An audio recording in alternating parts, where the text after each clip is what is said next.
Jangan mempertanyakan kekuatan meminta. Begini ilustrasinya. Saya bertanya, seberapa Anda percaya dengan Allah? 100%? 200%? Atau tak terhingga? Oke, baiklah. Sekarang kita minta kepada Allah. Anda naik doa saat ini. Ya, saat ini juga hentikan nonton video ini dan berkata, ya Allah, saya ingin akhir bulan ini mempunyai uang 1 miliar masuk di rekening saya. Katakan kalimat itu berulang-ulang. Lalu diam sejenak sambil Anda merenung kalimat tadi.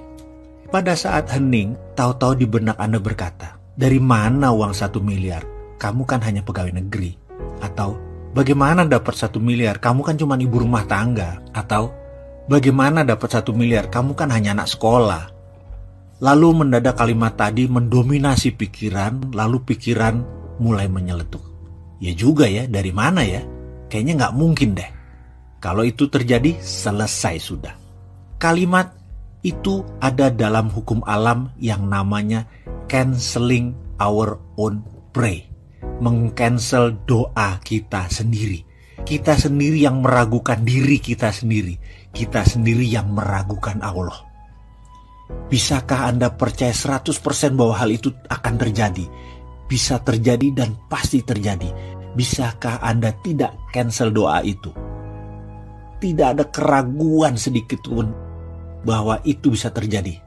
Pertanyaannya, bisakah? Ini adalah permainan keyakinan. Ini adalah permainan ketakwaan. Inilah seni bertuhan. Inilah nikmatnya menjadi hamba Allah. Ketika keyakinan itu utuh, bulat, rapih, dan tekun, semua terjadi. Lalu, ada lagi rahasia lain. Ada. Yaitu kita harus mengimplan bahwa saya kaya dan sudah kaya. Bukan akan kaya, tetapi sudah kaya. Memberi adalah kunci pertama. Selain memberi keluar, kita harus memberi ke dalam. Apa itu memberi ke dalam? Saya mulai menjadi manusia materialis. Setiap bertemu mobil mewah saya katakan ini mobil saya. Saya bayangkan ini ada di garasi saya. Rumah mewah saya akan bilang ini rumah saya. Lihat hotel mewah saya bilang ini hotel saya. Kemudian saya putuskan untuk berangkat berdua bersama istri untuk menikmati apa yang orang kaya lakukan. Dengan 100% uang di tangan saya buang semua. Karena saya tahu pasti baliknya utuh dan bertambah. Kami memutuskan menikmati tinggal di Como Sambala Resort di Ubud, Bali selama beberapa hari. Menikmati satu malam berharga puluhan juta tarifnya. Dan saya tidak peduli.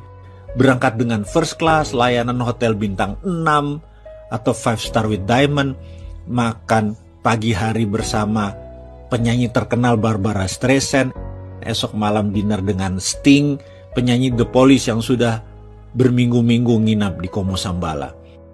Kumpul dengan orang terkenal dan orang kaya tersebut ternyata cukup menyenangkan. 5 malam keluar kira-kira 100 juta rupiah. Saya tidak pikirkan. Dan saya tidak pernah tanya mau apa yang akan terjadi pulangnya nanti. Saya tidak punya uang sepeser pun di kantong, saya nggak peduli. Saya percaya 100% semesta tidak menyukai kekosongan. Pasti kantong saya diisi lagi. PD saya pol. Saya percaya pada sistem Allah tersebut 100%. Pulangnya, setiap hari di depan kaca saya berkata pada diri saya sendiri berulang-ulang sambil menunjuk bayangan cermin saya tersebut. Kamu makhluk Allah terbaik. Ribuan kali saya ucapkan sambil tersenyum dan terus pumping semangat, menyemangati diri sendiri. Tak lupa setelah melakukan sholat fardu, di ujungnya saya selalu ngayal dengan meresapi nikmatnya tinggal di hotel bintang 5 resort, naik kapal first class, dan seluruh kemewahan duniawi. Dan saya tidak cancel apapun. Nikmati saja karena semua sudah terjadi dan saya yang punya itu semua. Receh di kantong dan setiap saat tangan di atas. Itu yang saya lakukan setiap hari. Dan apa yang terjadi?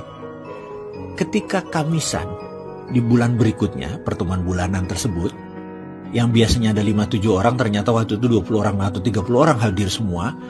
Semua yang hadir adalah kenalan saya yang sudah lebih dari 15 tahun. Desimal rekeningnya ada yang 11, ada yang 12. Saya hari itu enteng sekali. Saya hari itu kocaknya setengah mampus. Padahal saya bukan clown. Saya bukan komedian. Melucu itu bukan darah saya. Tapi yang jelas hari itu mereka tertawa terpingkal-pingkal selama beberapa jam. Lucu sekali dan saling timpal jok-jok lucu. Saya pun sampai rumah mungkin sekitar jam 11-an. Padahal pertemuan itu sehabis maghrib. Di pertemuan-pertemuan sebelumnya jam 8 saya udah di rumah. Entah angin apa, keesokan harinya satu sahabat saya berkata, mau nggak kamu beli saham PTN di Nusa Tenggara Timur, mau ikut nggak? Saya jawab, nggak belum ada kelonggaran likuiditas, saya bilang gitu. Gampang, nggak usah store dulu, komit aja, nanti kalau naik dikit sahamnya kita lepas baru buat nyicil. Gampang dah modal. Jadi sulit dong saya tolak penawaran tersebut, ya saya ikut. Pertemuan bulan berikutnya, masuk yuk, ada Chinese restoran di Macau. Ada posisi yang lokasinya bagus banget. Dapat tempat murah karena dulu itu Italian restoran tutup. Dengan sewa masih panjang, kita masuk gantiin dia. Buat Chinese food, modal gampang. Masih ada standby loan dari restoran lama. Pokoknya kita berdelapan masuk, kita bagi rata ya, gak usah pakai duit. Lalu percaya nggak? 6 bulan kemudian ada pengusaha Hong Kong naksir harga dan lokasi tersebut dibayar 2 kali lipat. Jadi kita belum turun duit, baru punya 6 bulan sudah langsung berbagi. Kesimpulan nggak pakai duit apa-apa, sudah langsung bagi modal. Dan nilainya pun sangat luar biasa.